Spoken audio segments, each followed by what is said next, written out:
Vampire Coast is a faction that surprisingly got quite a number of changes, but let's quickly pause as this replay from Helios on Discord is going to kick off with some Vanguard action immediately from the Wood Elves, who have Vanguarded up some Swift Shiver Shards. We've got Treekin, who got a substantial buff as well, I think. Did they? Anyway. Yeah, we've got some Dryads here. I think they did. I'll double check that. Dryads. And then some Deepwood Scouts. We've got Durthu as well. Pretty much all factions got a lot of changes, but for the Vampire Coast here, don't have any Carronades, which did get their accuracy improved, but still have some other units here. Black Spot Handgunners, I think, have slightly faster reload time. Deck Gunners now, the Regiment of Renown now causes terror, which they did not before, even though they still should not be in melee or anywhere close to it if you can avoid it.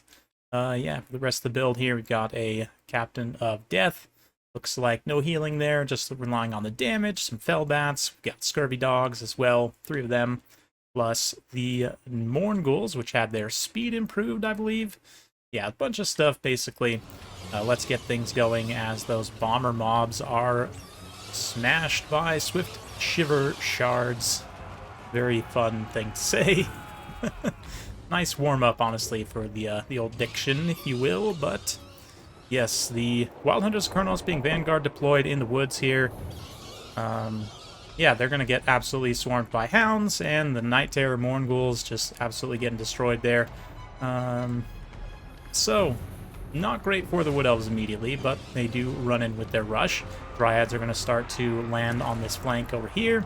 It's got plenty of Swift Shivers, and it looks like some Blade Rider Spears also moving in for some disruption there. You can see the Fell Bats move in very quickly, get destroyed by the DPS of the Dryads, but Focus Fire from the Black Spot's doing a pretty good job on Durthu. Likewise, the Shade Wraith Gunners with their magical damage will be bypassing his physical resistance, so they can, yeah, get a little bit of extra damage from that Black Powder aplenty passive. A little bit better than the regular extra powder passive. There you go. Night Terrors also moving across the battlefield here. Somehow, these bombers managed to get into range of the Swift Shiver Shards. Definitely a mistake by the Wood Elf player. Leads to him getting heavily punished. Both these Swift Shivers on this side yeah, getting absolutely nuked in terms of damage. These other Swift Shivers looking pretty vulnerable to the Scurvy Dogs.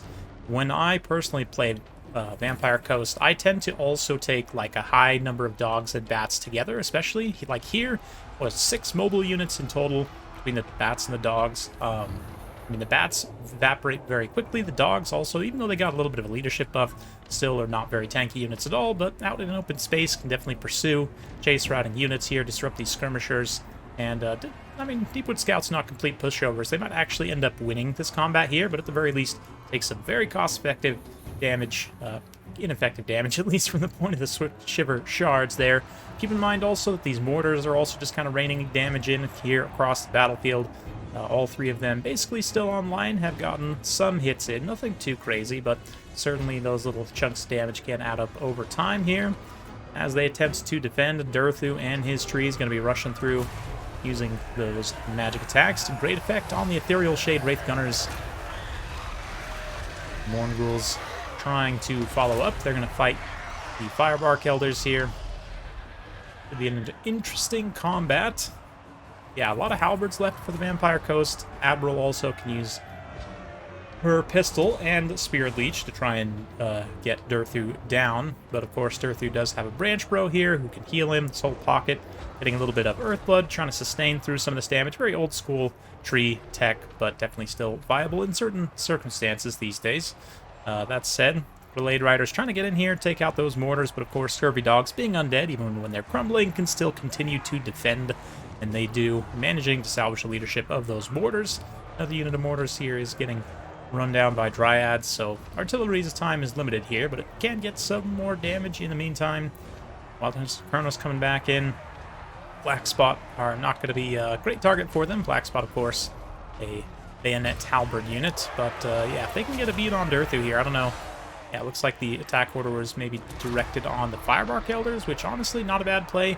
We're trading pretty effectively against the Night Terrors there. Of course, their flaming damage also reduces healing, right? So these Night Terrors trying to regenerate with that hunger in melee, they're going to be not as efficient Against those Firebark Elders, likewise, zombies falling to the remaining Dryads. They've been able to just burst down hundreds and hundreds of kills between the various Dryads units here. I guess maybe only one over 100 so far, but even still managed to clear out a lot of the Vampire's support units. So Coast looking like they're on the ropes a little bit here. Maybe not on the balance of power, but certainly Durthu's quite scary. Although the Black Spot, with plenty of ammunition left, can definitely take him down as long as they can stay protected from the Dryads. Yeah, Dryads definitely have the speed and the damage to get through sort of a not very good in combat unit like this. I mean, certainly they don't want to fight Durthu in melee either, but it's not going to be as bad. We do see a Fate of Yuna there. Not the most high-value unit, but tactically, I think this is very wise, just to burst down these Dryads and make sure they can't come in and do as much damage. Even still, they are going to make contact, though, and if there's some damage to Black Spot, perhaps. Yep, looks like the one Dryad unit is going to rout there, and the other one very quickly wants to do so. Could have been a lot worse without that Fate of Yuna, for sure.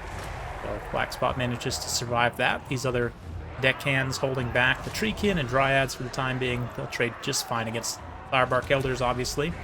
But some Scurvy Dogs also still hanging around here is quite nice. The Admiral uses the Opal Amulet. Hound's just continuing to chase and shattering those Dryads even as I speak. A little bit more healing from Treekin here is going to try and sustain, but let's see. The Night Terror's moving in once more to try and mow down what's left of the Dryads. Sporting Halberds are crumbling right now, which is definitely not ideal, but let's see. Yeah, the Dryads here. Other ones just getting chased. Beautiful use of those Scurvy Dogs. Absolutely textbook, just chasing those routing units. Being very safe about things. A little bit of Spirit Leech here. Yeah, the Admiral fighting in combat a little bit, getting some hits. Not an absolute pushover in terms of combat stats, but probably doesn't want to stand in this fight for too long. But even still, a little bit of Spirit Leech. I mean, HP-wise, yeah. Even with full health, the Admiral's got, like, less HP than Durthu, so you got to be aware of those types of things when you take an engagement like that. But let's see here.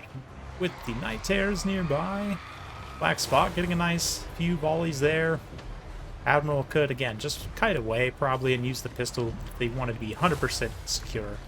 But at this point, I think the Vampires are in a pretty good position. Ghost has, even still, two Scurvy Dogs now racing for position. Rear charge those Treekin here in a Dread Column formation. Spirit Leech and dice rolls going in Admiral's favor, of course, with the Opal Amulet also. And that will be Durthu routed. And pretty much nail in the coffin, no pun intended. Is that a pun? I guess, yes. Vampire Coast. Haha. Anyway. In the coffin for the Wood Elves as Durthu then gets routed and chased by the Scurvy Dogs there. Although, even still, the Firebark Elders are proving quite a tough cookie to crack. These Dryads continuing to get sustained by the healing of the Branch Wraith, and these Firebark Elders still dangerous, of course. But we're going to fast forward as the dogs do finish Durthu. And then, of course, the Admiral can use some of that ammunition. Try and reunify with these forces here, get those isolated Dryads out of the picture.